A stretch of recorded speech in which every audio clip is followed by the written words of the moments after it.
চলুন জেনে নিই পশ্চিমবঙ্গ ছাড়াও আর কোথায় কোথায় এসআইআর চালু হয়েছে। পশ্চিমবঙ্গে শুধু 127 নয়, বরং কোটি কোটি ভুয়া ভোটারের আশঙ্কা।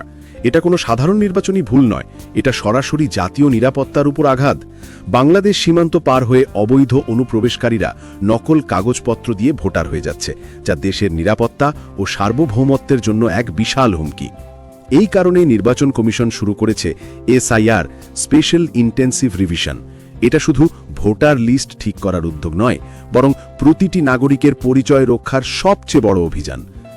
4 নভেম্বর থেকে 4 ডিসেম্বর 2025 পর্যন্ত চলবে বাড়ি বাড়ি যাচাই প্রক্রিয়া। আর শুনুন, এটা শুধু পশ্চিমবঙ্গে নয়, একসাথে 12টি রাজ্য ও কেন্দ্রশাসিত অঞ্চলে শুরু হয়েছে এই অভিযান।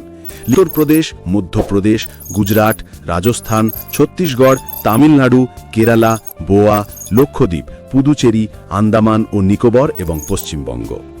ভুয়া নাম মুছে যাবে, আসল নাম যুক্ত হবে। 7 ফেব্রুয়ারি 2026-এ প্রকাশিত হবে ফাইনাল লিস্ট। এটা আপনার দায়িত্ব।